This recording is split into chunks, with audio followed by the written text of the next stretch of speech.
ప్రభువునందు ప్రియమైన సహోదరికి ప్రైజ్లాడండి. ఈరోజు వాక్షలోకి వెళ్ళే ముందు ప్రార్థన చేసుకున్నాను. మోహనుద్ర మహాగరుడ సరస్వతుడ నాథ హర్షిదాసుడ ఆకాశాన్ని భూమిని సమస్తాన్ని సర్వాన్ని సృష్టించిన సృష్టికర్త నీకే స్థితి నీకే గంట నీకే మేము చేస్తున్నాను నాయన. గతించిన ఆదివారం నుంచి ఆదివారం వరకు నీ సజీవన రెక్కల మమ్మల్ని కాచి కాపాడి భద్రపరిచి ఆరోగ్యించి ఆయుష్ ఇచ్చి బలం ఇచ్చి శక్తినిచ్చిన ఆయన నీ మందిరంలో మమ్మల్ని నిలబెట్టుకున్న విధానాలకు స్థితులు స్తోత్రాలు చెల్లించినాను తండ్రి ప్రభుత్వం ఆయన నీ బిడ్డలకు నీ వాక్యం చెప్పుచుండగా అపిత్రమైన నా పెద్దల అగ్ని చేత కాల్చిన శరీరాన్ని మరుగుపరిచి మానస్వరాన్ని మరుగుపరిచి దైస్వరంతో మాట్లాడి దర్శించి ప్రభుని కృపను కుమ్మరించి నీ నామను మహిమను గంతను ప్రభావాన్ని పొందుకోమని ఇస్తున్నాడు నామా పరమ తండ్రి ఆమె.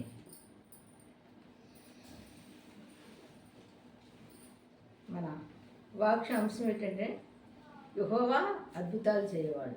యెహోవా అద్భుతాలు చేయవాడు. నిర్మాకాండము 9వ అధ్యాయము 8వ వచనం.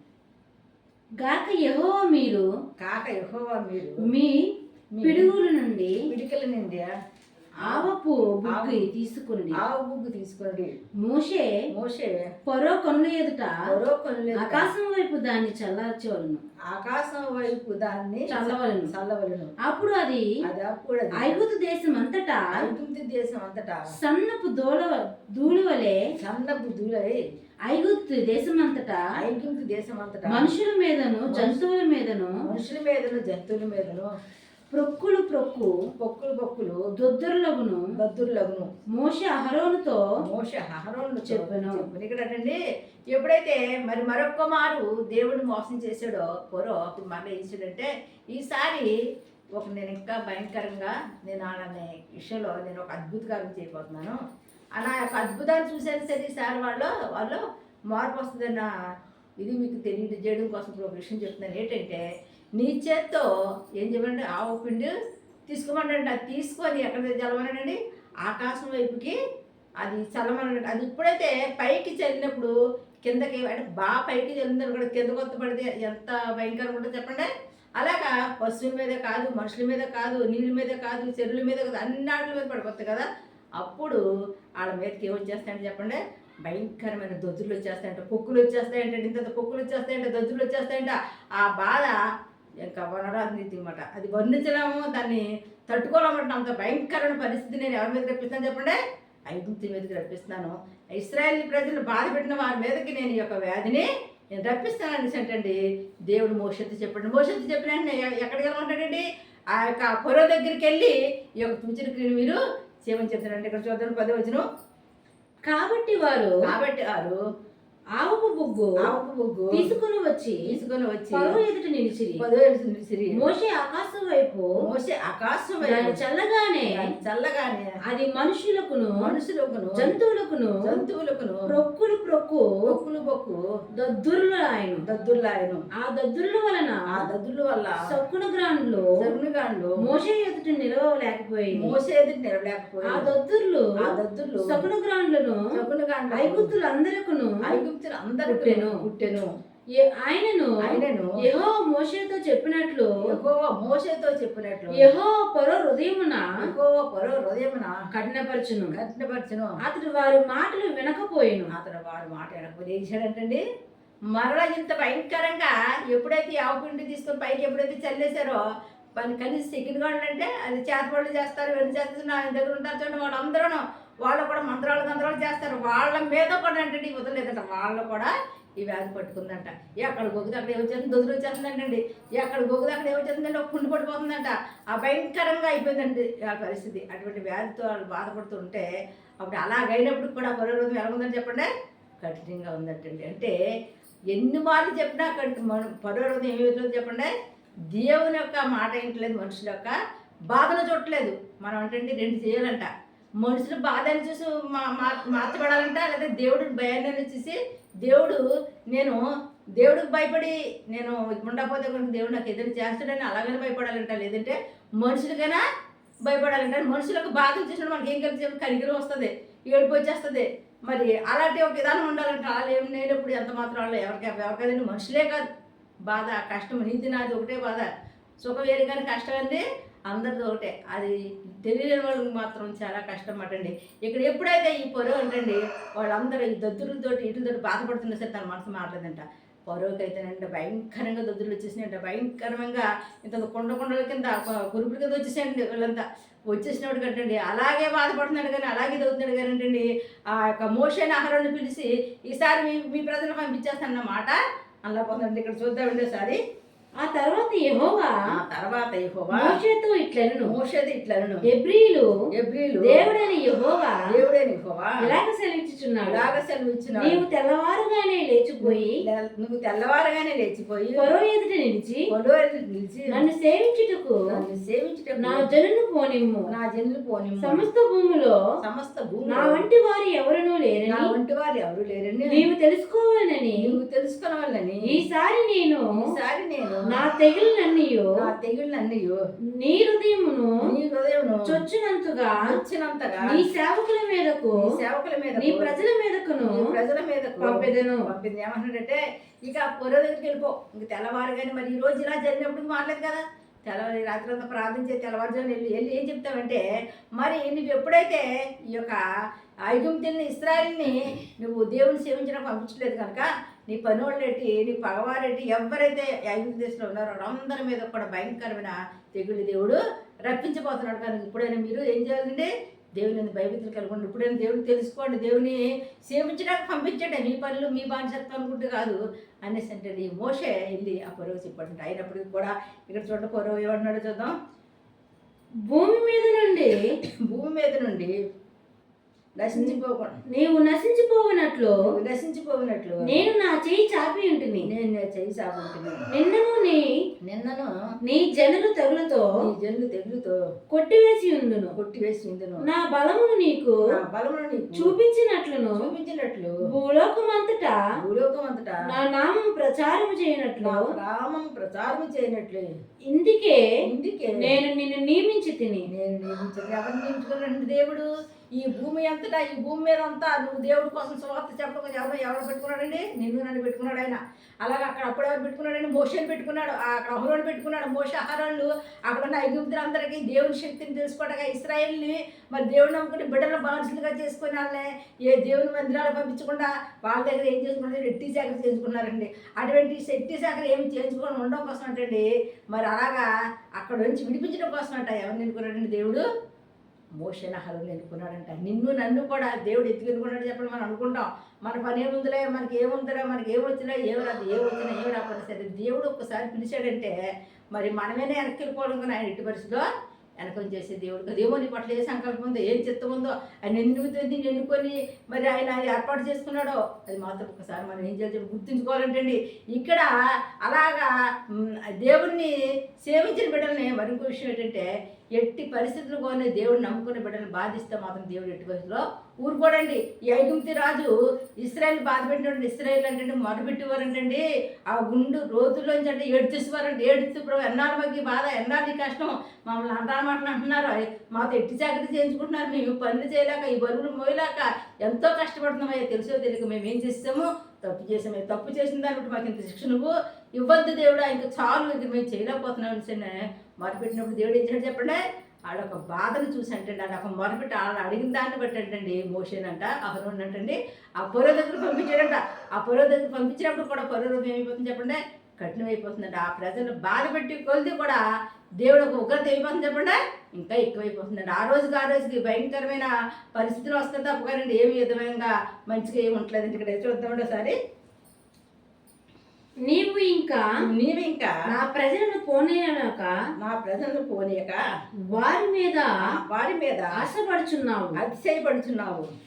ఇదిగో రేపు ఈ వేళకు నేను మిక్కిలి బాధకరమైన వడగండ్లను కురిపించదను.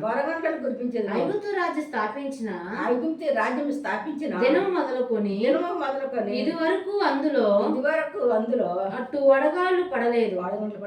ఐగుప్తు దేశంలో ఇది స్థాపించింది మొదలు ఇంతవరకు ఎవరైనా వడగండ్ల వర్షం వస్తుంది కదండి, అటువంటి భయంకరమైన వడగండ్ల వర్షం రాకుండా రాలేదటండి. ఎప్పుడు వచ్చిందండి? దేవుడు ఉగ్రతను బట్టి వడగండ్ల వర్షం వచ్చింది. మనకు వ్యాధులు తెగుళ్ళు భయంకరమైన సునామీలు భయంకరమైన యుద్ధాలు ఎంత జరుగుతుందో తెలుసండి.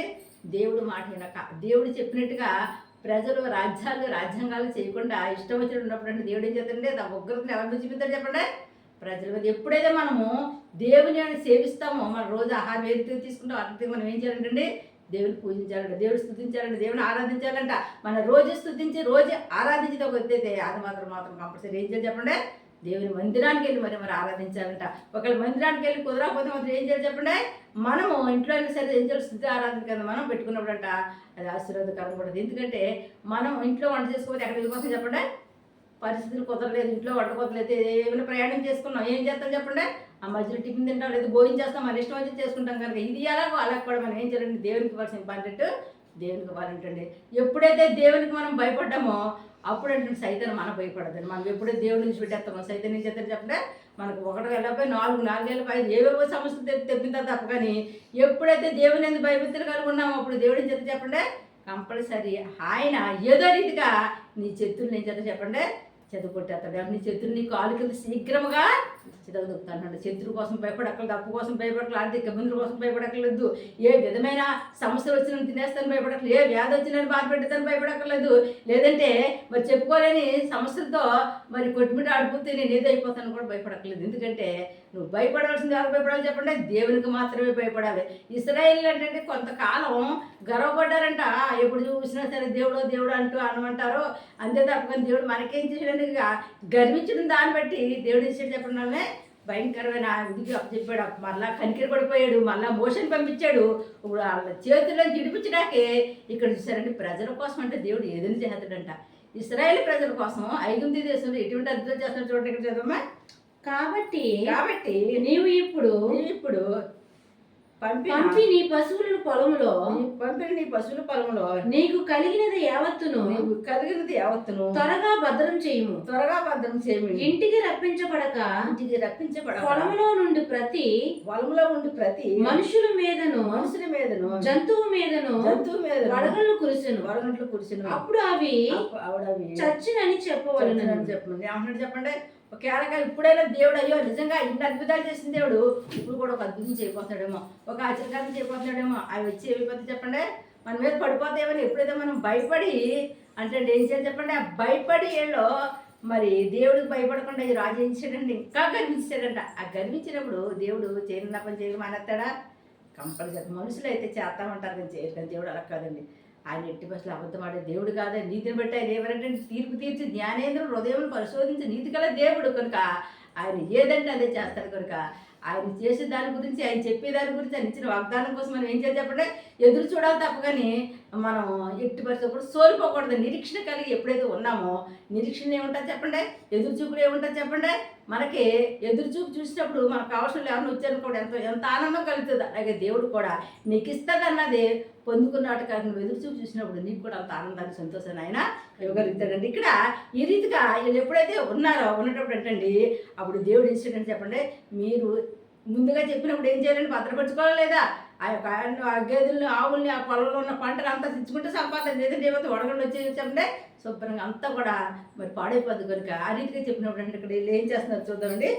20 వచ్చిన ఫరో సేవకుల్లో యెహోవా మాటకు భయపడేవాడు తన సేవకులను తన పశువులను ఇంట్లోకి త్వరగా రప్పించును. అయితే యెహోవా మాట లక్ష్య పెట్టిన వాడు తన పనివారిని తన పశువులను పొలంలో ఉండనిచ్చును. చూసారంటే ఎవరి మాట వినాలంటండి, ఒక దైవ సేవకుడి నోట్లోంచి వచ్చింది, ఒక ప్రవక్త నోట్లోంచి వచ్చే మాట ఎక్కడి నుంచి వచ్చిందని దేవుడు చెప్పేది.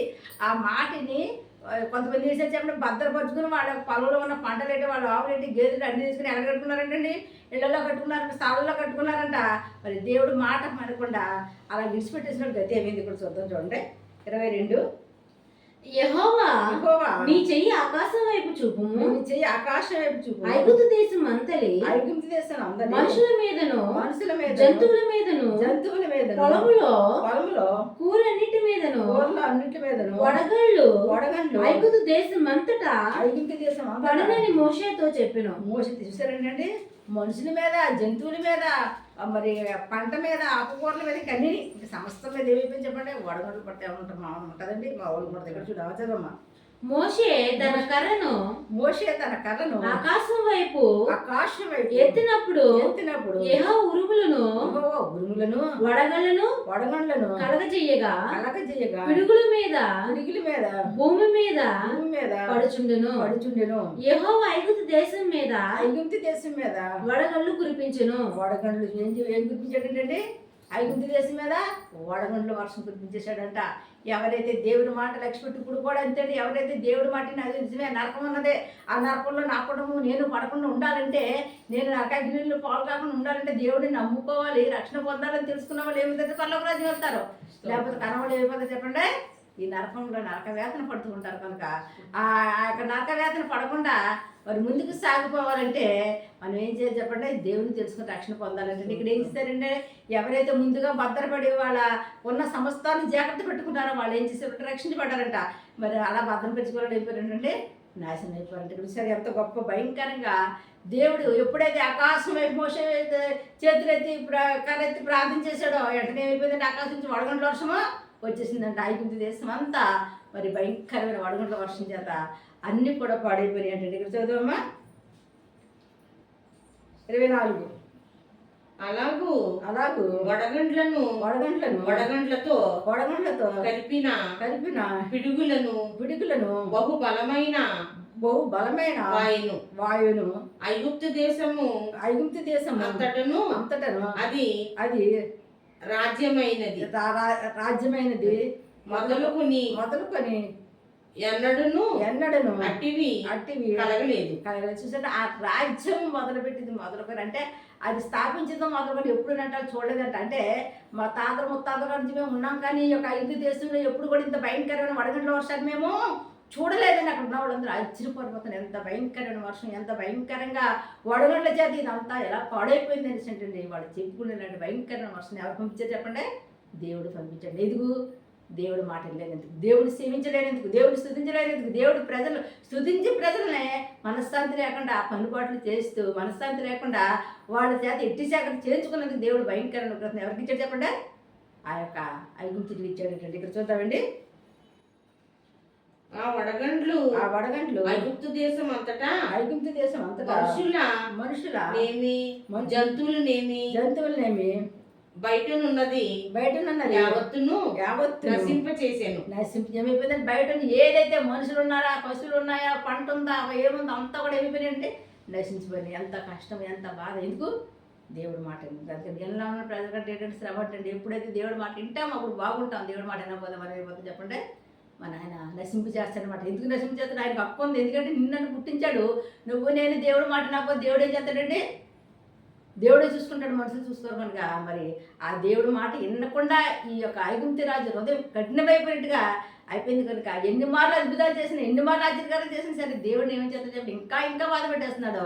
అప్పుడు దేవుడు ఏం చేసి ఇంకా భయంకరమైన తెగుల్ని రప్పిస్తాడు. ఇక్కడ చదువుకోండి 26. అయితే ఇజ్రాయేలున్న గోషేను దేశంలో మాత్రము వడగండ్లు పడలేదు.